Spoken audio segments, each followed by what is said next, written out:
Teremoana Junior, you're back. You've been away. Have you recently been away on a holiday, or? Yeah, I just went to the Cook Islands to celebrate our 50 years self-governance, independence. So I was just there celebrating with the island, and now come back to business. Talk about what's it like for you when you go home to where you're from, and that. Do they sort of notice you, and have they been on your journey in the last couple of years? Well, recently they've been on the journey. So the last time I was back in the Cook Islands, I was going through the process of trying to represent the Cook Islands at the Commonwealth Games. Yep. Long story short, it didn't work out, and then I ended up going through Australia to the Olympics. But wow. So since then was the last time being back. I've accomplished a little bit with what I've been doing, and they're just very proud of what I've been doing, and it was just good to be acknowledged by them. Fantastic. We last saw you on June the 14th, New York City, Madison Square Garden. This man put you on. You made a big statement over there. Talk about the whole experience over there with Matchroom, DAZN, the moving parts, and how was it for you? Well, you know, like as everyone's knows by now, I had a fight on the Gold Coast fight and then it fell through all last minute. Everything chops and changes, but you know, we're fighters. I was prepared, ready to go. Lucky I got the best promoters in the world, Matchroom, Eddie Hearn being right here. They managed to get me to America, and that's what I need. I just need more exposure, more fights, more tests, and that's where we're going to get it overseas. For you now moving forward, it's very hard to match you here. Eddie, I think Eddie, we'll bring Eddie in shortly, but it's very hard to match you. Is there anyone that you've sort of got your eyes on at the moment in the heavyweight division outside of Australia? So I was just explaining this a little bit earlier. He was like, who's on your radar? I'm a radar moving up the ladder, and whoever comes into it in my range will sort them out. So anyone, when it comes to opponents, talk to BP, because he's going to do my path, but I'm going to fight anyone. I'm fighting anyone. I don't care who I'm going to fight. You know, make it make sense. Yeah. When are you looking to get back in the ring? October, November, we're hearing maybe overseas. Yeah, so we're aiming to get a fight in possibly to November, December. We're aiming for that. It's about 12 weeks away, so we've got a good 12 camp to get in, get strong, get fitter. And yeah, so that's what we're aiming for. Lots of moving parts in the heavyweight division. Eddie will probably touch on it shortly, but I want to talk a little bit about Usyk and Dwyer just recently. Your thoughts on that fight, and you know, I mean, how did you see that fight from Usyk? He looked a lot more explosive at the way Dwyer sort of struggled a little bit. What were your thoughts on that fight? Oh, when you asked me about my thoughts on fights, I look at fights as in styles. Yep. Usyk's style I just think he's too good technically and too technically sound for Dwyer, and made him miss and made him pay. Like, long story short, if you want to break it down into 2 sentences. Another style, southpaw, and a man I respect so much. Yes. He's sort of come in, he doesn't want the glitz and the glamour. Moses Itauma. He's only had a couple of fights now at heavyweight. Absolutely dismantled Dillian White last week in Riyadh. I think you and him would be a fantastic fight. You're both early on in your career if you guys met. What's the chances of that fight happening? I know you said you're going on your radar and he's going on his radar, but what do you think of Moses? He's making big airways in the heavyweight sport at the moment. Well, I think the chances of the fight happening is probably most definite. I think it's just given time. I reckon in the next 2 to 3 years, possibly we might get that fight. That's just coming from me, obviously.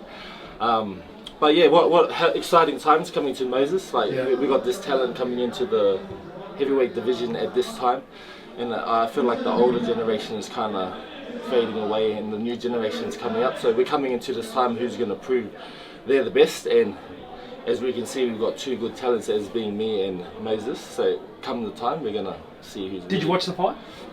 Yeah, I watched it. Like, it wasn't watch the highlight. Yeah. Weren't that impressed or?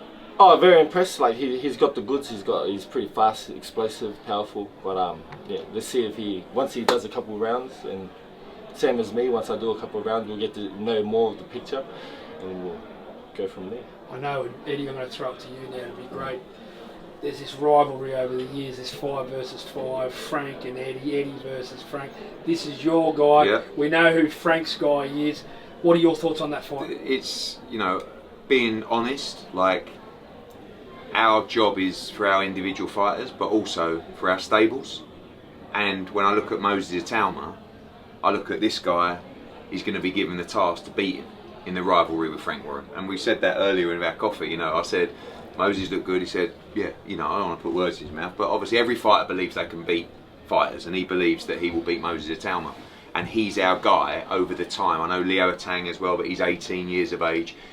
You know, Teremoana is still 12 months behind Moses because of the professional fights that he's had and the rounds that he's done, and 10-round championship fights. We're 8-0, but that was separated by the Olympic Games as well. So I just feel that it's not a fact that we're targeting Moses Itauma, we're targeting the World Heavyweight Championship.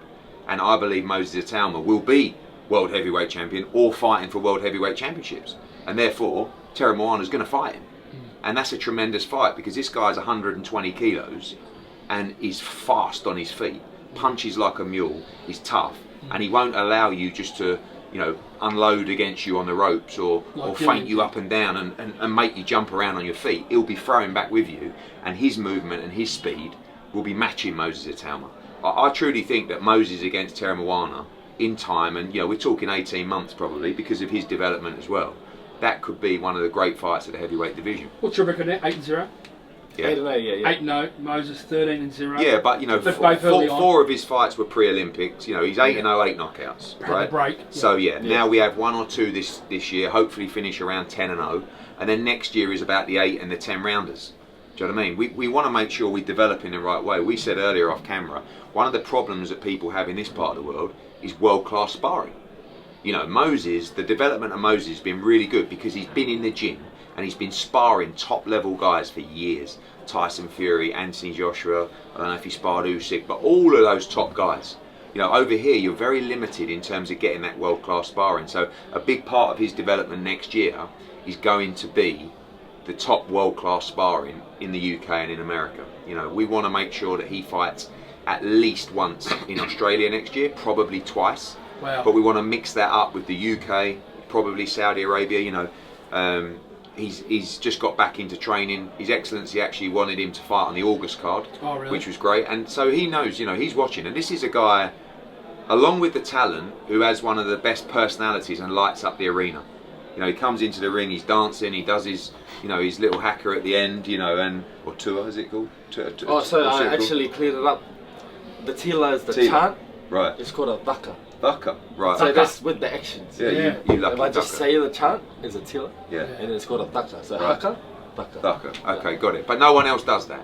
You know, and this guy walks into the ring, and when you see him dance, you know how he moves. Do you know what I mean?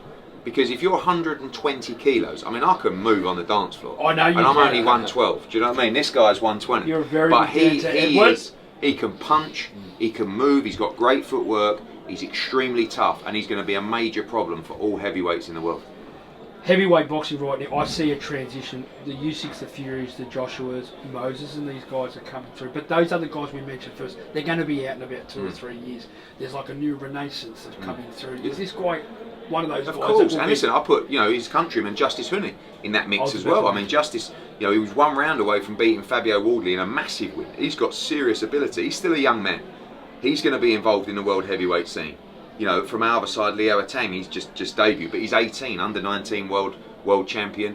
Him, Moses, you know, there's a real, even Jared Anderson, he's a young man. I know he got beat by Bacoli, but these people are in their 20s, you know, and early 20s. They are the future, because if you look at it, Usyk, AJ, Fury, obviously Dillian Whyte, you know, even everybody around that, Deontay Wilder, like they're all in their mid-30s. Joseph Parker, you know, and they're all great fighters, but these guys are going to be around for 10 years.